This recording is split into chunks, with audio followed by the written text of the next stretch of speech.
Enzo kalaban ang katiwalian at kasinungalingan, kakampi sa katotohanan at kabutihan.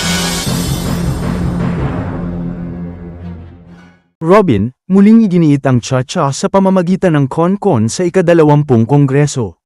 Muling naghain si Robin Padilla ng resolusyon sa ika-20 Kongreso na humihimok na baguhin ang 1987 Konstitusyon ng Pilipinas sa pamamagitan ng Constitutional Convention, Con-Con.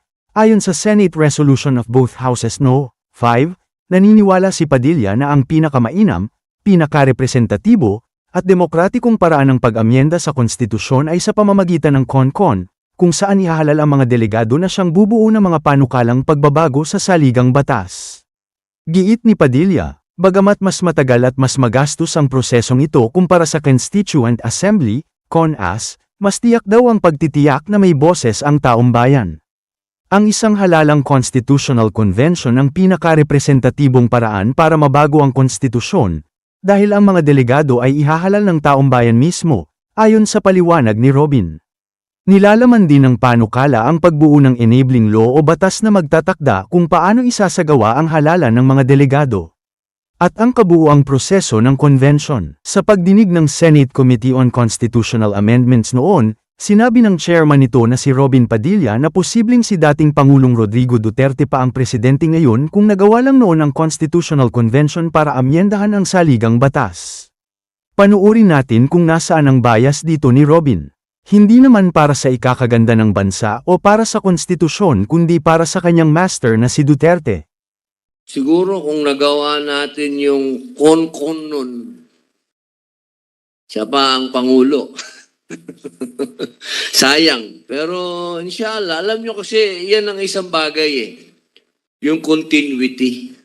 Continuity, yan ang problema doon sa nakikita ko sa konstitusyon natin ng 1987. Nawalan ng continuity. Alam nyo, noong 1935 Constitution, ginawa nila yan 4 years eh.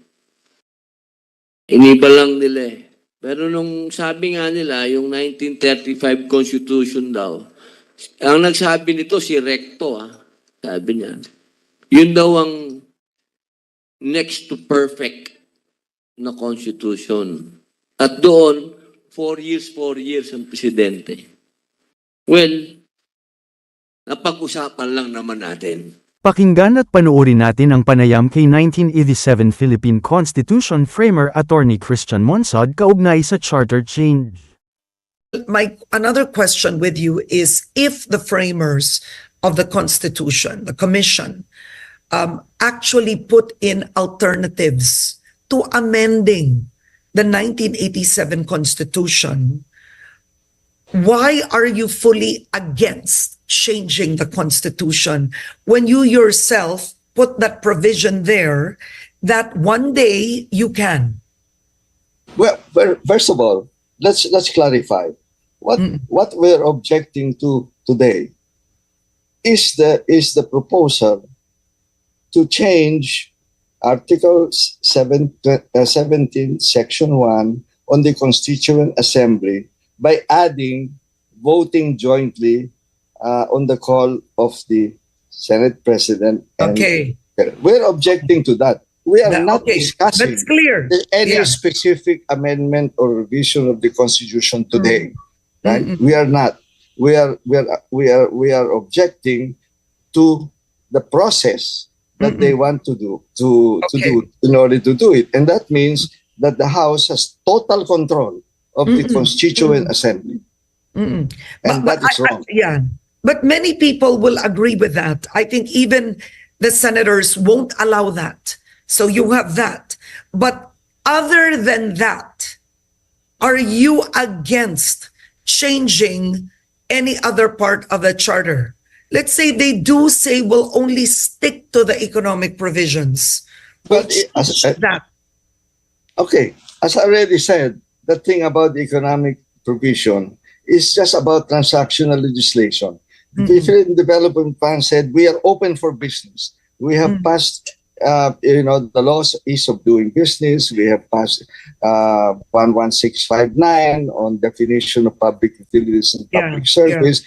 you're allowed already in power generation. There can be 100% So what mining. else? All right. In other words, in the economic provisions, there is no need for it. It's only there to give an opportunity for more money for corrupt politicians, right? So Okay.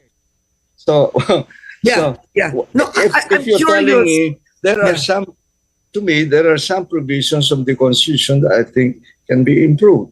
Like, for Okay. example, the vote for president and vice president should be together, so that Okay, we don't that's have one. the So we you don't are have open to that. different parties.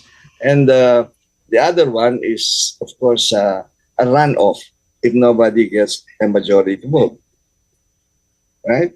I mean, things like that Uh-oh. we Okay. can do. Yes. Oh, that's interesting. You've actually thought of it. So technically, you are open to changes. And the irony is it's on two political fronts, not necessarily term extension, no, but tandem for president and vice, and an option, a provision for a runoff if Yes. nobody gets a majority vote. So we avoid pluralist president, so to speak. Yeah. Okay. Another way we have to correct the omissions of the Constitutional Commission. Okay. So on this question of amendment, you add voting separately. Now there are two other Pwede idagdag yun. there are two other provisions in the Constitution with the same provision, that with the vote of all the members of Congress. That is on Article 6, Section 28, on tax exemption. And Okay. there you can also put voting separately. And and the other one is on the Article 7, Section 19, on granting amnesty. During the time of Aquino, he wanted to give amnesty to Senator Trillanes, right? And he issued a proclamation which he had to change because he said the majority of all the members of the House. He had to change that. And that was finally approved by Congress, voting separately. In other words, they accepted that it should really be voting separately. Voting separately. So we can clean that up. Those three provisions that mentioned by the vote of all the members of Congress by simply adding voting separately. Okay. All right. This has been quite interesting. So you did think of that, okay, there are some parts of the Constitution that can be improved. That's your word. It can be improved. Yes. It's But not perfect, not the right? points that they are mentioning. Well, it's not perfect because we are imperfect people. So certainly. And there was a meeting in the Dusit Hotel in 2016 in which we invited experts from around the world on constitutional law. And their advice to us is, if you are already have a system that's functioning, no matter how imperfect it is, just refine it. Yeah. But don't revise it, right? They said. Because, actually, if you look at the world, there are we have a unitary system. And in the world, there are only 27 systems that are federal and about 160 that are unitary, right? And all of them have little differences. Yes. Right. So we must adjust our constitution to the context of the times. For example, when they tell now about more powers for the president, the context of it is now we are already on a slippery slope to authoritarianism. Yes, because of the anti-terrorism law, right?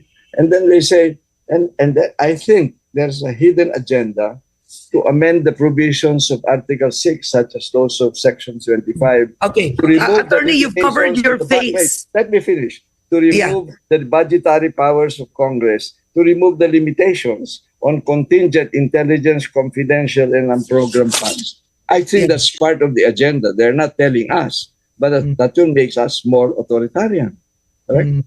Aba, kabayan, si Robin Padilla na dating action star, ngayon ay constitutional reformer na raw. Eh bakit nga ba biglang balik sa cha-cha? Hindi pa nga napapatunayan kung naintindihan niya ang buong laman ng 1987 Constitution, gusto na agad palitan.